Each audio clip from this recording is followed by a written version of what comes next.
नमस्कार, बहुत स्वागत है आप सभी का इंडिया अहेड पर। मैं हूं आपके साथ नीतू गुप्ता। खबरों की शुरुआत करेंगे इस वक्त की अहम खबर के साथ। मॉस्को में आतंकी हमले में मृतकों का आंकड़ा बढ़ चुका है। हमले में मरने वालों की संख्या बढ़कर 93 हुई है और इस हमले में अब तक 100 से ज्यादा लोग घायल हुए हैं। इस आतंकी हमले में शामिल सभी 11 लोग गिरफ्तार किए गए हैं। बड़ी खबर इस वक्त की मॉस्को से मिल रही है। तो मॉस्को में मरने वालों की संख्या बढ़ चुकी है और ऐसे में जिस तरह से आतंकी हमला मॉस्को में हुआ उसके बाद से लगातार जांच जारी है। इस हमले में अब तक 100 से ज़्यादा लोग घायल हैं। तो ये आतंकी हमला जिसमें अब तक 11 लोगों की गिरफ्तारी हुई है। एक कॉन्सर्ट हॉल में ये हमला हुआ। 60 से ज़्यादा लोगों की मौत हो चुकी है। 145 घायल बताए जा रहे हैं और अब मृतकों की संख्या बढ़ चुकी है।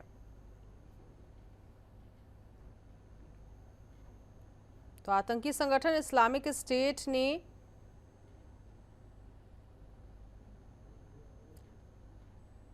एक बयान पोस्ट कर इस हमले की पूरी जिम्मेदारी ली और समूह ने कहा कि उसने रूसी राजधानी मॉस्को के बाहरी इलाके में ईसाइयों की एक बड़ी सभा पर हमला किया। बड़ी तादाद में लोग यहां मारे गए, सैकड़ों घायल हुए हैं।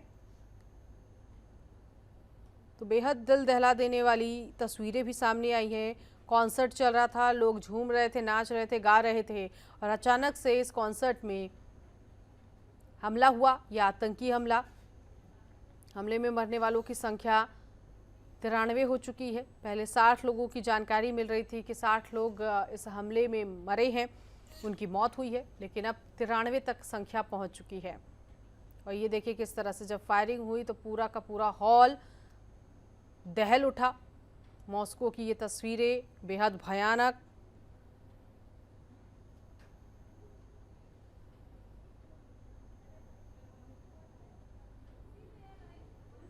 तो मॉस्को के कॉन्सर्ट हॉल में आतंकियों ने फायरिंग की और ये अंधाधुंध फायरिंग की गई है। रूस की राजधानी मॉस्को के एक कॉन्सर्ट हॉल में गोलीबारी की घटना सामने आई जिसमें अब 93 लोगों की मौत की खबर मिल रही है। 145 से ज़्यादा लोग घायल हुए हैं और आतंकी संगठन इस्लामिक स्टेट ने इस हमले की जिम्मेदारी ली है। आतंकियों ने विस्फोटक से हॉल में धमाका किया जिससे वहां आग लग गई। लोग अपने आप को बचाते हुए नजर आए, भागते हुए नजर आए। इस हमले के बाद विशेष पुलिस बल ने मोर्चा संभाला।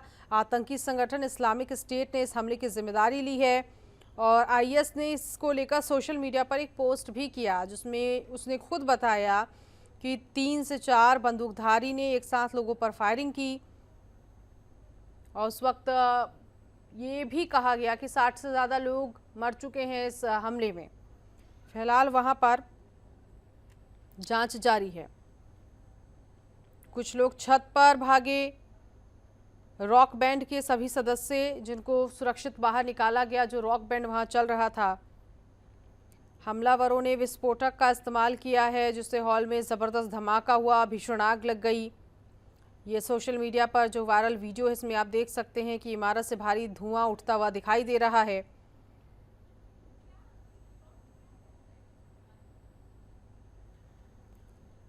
क्रोकस कॉन्सर्ट हॉल में ये गोलीबारी हुई है। अश्विन मिश्रा मेरे सहयोगी इसी खबर पर आगे की जानकारी के जुड़ गए हैं। बेहद जबरदस्त धमाका हुआ, आतंकी हमला ये मॉस्को में हुआ है।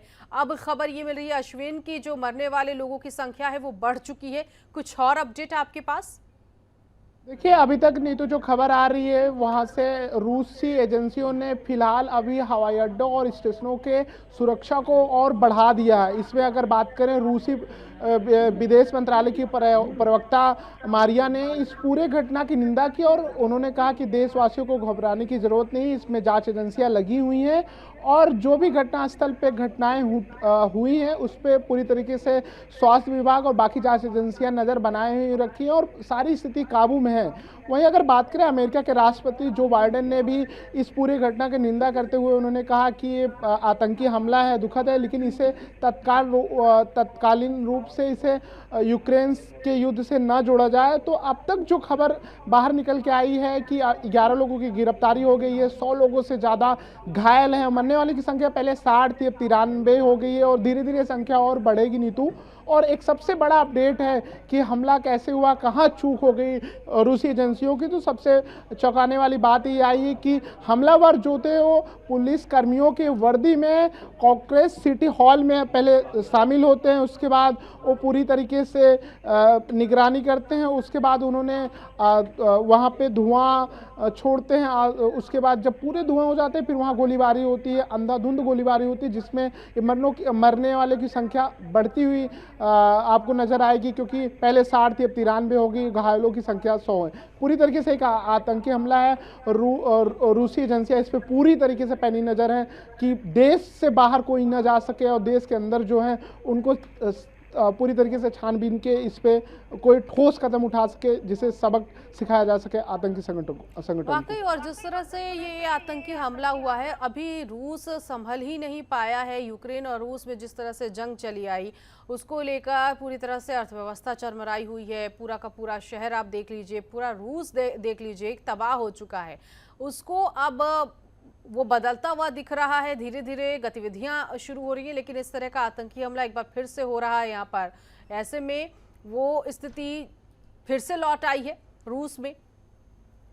देखिए नहीं तो अगर बात करें, जब भी आप एक दूसरे के खिलाफ युद्ध लड़ते हैं तो दोनों देशों की अगर अर्थव्यवस्था तो चरमराती है, बाकी चीज़ों पे बहुत फर्क पड़ता है। फिर वो होता है कि कब किससे बदला लिया जाए। तो अभी लेकिन जो शुरुआती जांच में अभी हमें और आपको कहना जल्दबाजी होगा कि ये कहीं यूक्रेन से जुड़ा है। अभी जो प्रथम दृष्टि जो जांच एजेंसियां तहकीकात कर रही हैं, जो अभी तक जांच से पता चला वो आतंकी हमला है, वो आतंकी कहाँ के हैं, उनकी 11 लोगों की गिरफ्तारी हो, उस पर पूछताछ होगा, उसके बाद जांच कमेटियां बैठेंगी, तब कुछ स्पष्ट होगा। लेकिन साफ तौर पे देखा जाए बिल्कुल रूस की परेशानियां थमने का नाम नहीं ले रही हैं।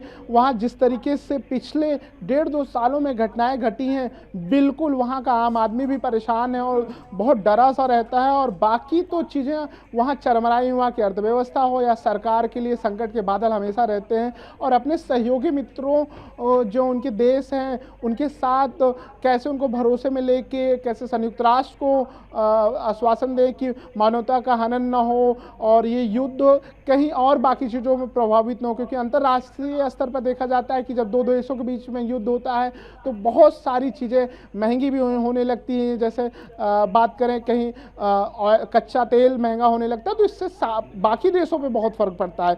इस पे बाकी जो विश्व स्तर की संगठन हैं मित्र देशों के, वो इस पे नज़र बनाए हैं और सामंजस्य बनाने की पहल हमेशा से करते आए हैं कि युद्ध कहीं और रूप न ले सके, इस पे और मानवता को परेशानी न हो। ठीक है, बहुत शुक्रिया अश्विन इस जानकारी के लिए।